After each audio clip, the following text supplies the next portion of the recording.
नमस्कार, आप देख रहे हैं ऑन न्यूज भारत। आश्विन मास के कृष्ण पक्ष की अष्टमी तिथि को जितिया या जीवित पुत्रिका व्रत रखा जाता है।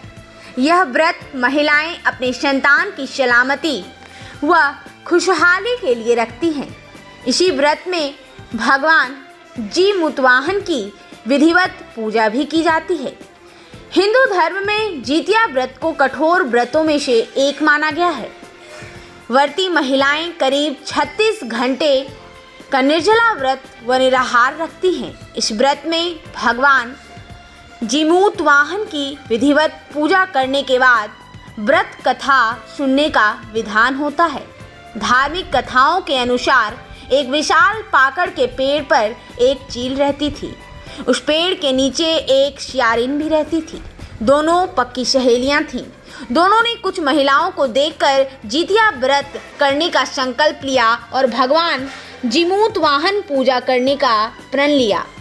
लेकिन जिस दिन दोनों को व्रत रखना था, उसी दिन शहर के एक बड़े व्यापारी का निधन हो गया और उसके दाह संस्कार में सियारिन को भूख लगने लगी थी। मृत्यु देखकर वह खुद को रोक ना सकी और उसका व्रत टूट गया। पर चील ने संयम रखा और भक्ति भाव व नियम पूर्वक व्रत करने के बाद अगले दिन व्रत का पारण किया। अगले जन्म में दोनों सहेलियों ने एक ब्राह्मण परिवार में पुत्री के रूप में जन्म लिया। उनके पिता का नाम भास्कर था। चील बड़ी बहन बनी और सियारिन छोटी बहन के रूप में जन्मी थी। चील का नाम शिलावती रखा गया। शिलावती की शादी बुद्धिसेन के साथ हुई, जबकि सियारिन का जन्म कुपारवती रखा गया और उसका विवाह उस नगर के राजा मलाय केतु के साथ हुआ। भगवान जीमूतवाहन के आशीर्वाद से शीलवती के 7 बेटे हुए, पर कुपारवती के सभी बच्चे जन्म लेते ही मर जाते थे। कुछ समय बाद शीलवती के 7 पुत्र बड़े हो गए और सभी राजा के दरबार में काम करने लगे। कुपारवती के मन में उन्हें देखकर जलन की भावना आ गई और उसने राजना कहकर सभी बेटों के सिर कटवा दिए।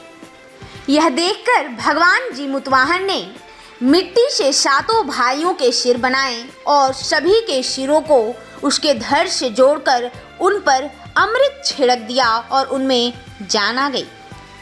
7 युवक जिंदा होकर घर लौट आए। कुपारवती को अपने किए पर पछतावा हुआ। भगवान जीमूतवाहन की कृपा से शीलवती को पिछले जन्म की बातें याद आ गईं। तभी से जितिया व्रत का शुभारंभ हो गया।